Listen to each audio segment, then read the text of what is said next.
Guard bridging is one of the best skills one can learn for PvP based games. This is why in today's video, I'll be showcasing 5 types of amazing guard bridges that you need to know. So now you can stop annoying your teammates because of doing this, and start carrying them by doing this. Before we get started, I just want to put in a quick disclaimer that I don't know the official names for these guard bridges, so if you guys know the actual names of the guard bridges, please let me know in the comments below, but otherwise, let's get into it. Now the first bridge is a very simple bridge. Essentially all you need to do is look at around 60 degrees at the air block in front of you, hold on right click, and then immediately look down and click W. Now you have to do the last 2 steps very quickly or the bridge won't work. If you wait for too long before looking down, it'll create a pillar, as Minecraft will think you want to build up. And if you don't click W and accidentally click another movement key such as S or Shift, Minecraft will think that you want to go backwards or downwards. Now some of you might be like, what if I don't have Onyx? But you don't need any climb to know if your crosshair is too high. All you need to do is go to settings, scroll down to video, and then scroll to Octane selection and make sure it's toggled off. This will make it so when you are looking at a block, the block will go lighter in color.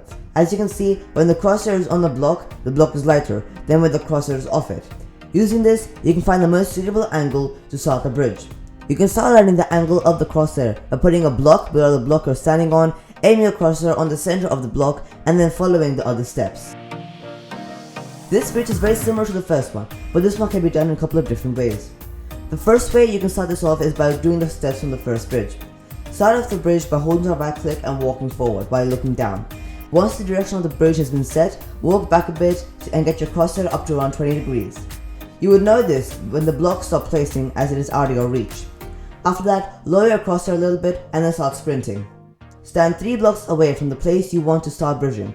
Aim your crosshair on the center of that block and start sprinting forward. Ensure that you have at least a 2-block gap between the start of the bridge and you, but a 3-block gap will be the easiest.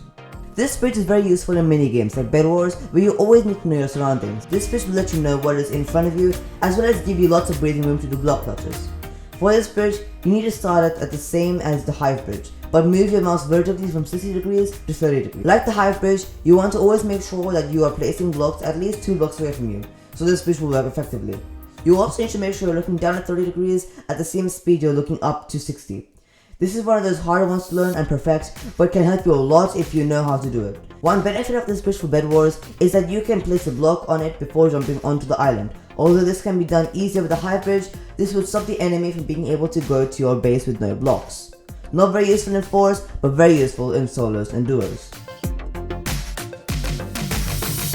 Now this bridge is not one that you need to know, but can be used if you want to style on your friends.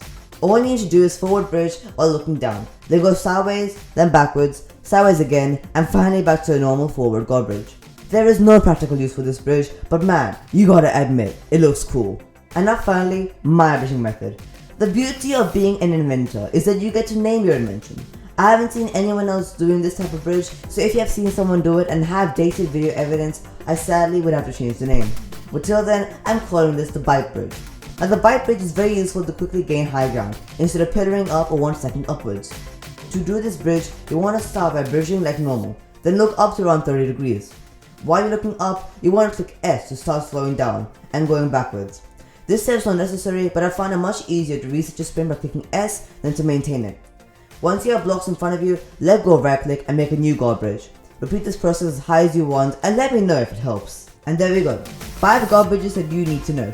Let me know which bridging method you use and if you're gonna switch. If you enjoyed this video, share it to someone who needs it. Thank you all for watching and I'll see you in the next one.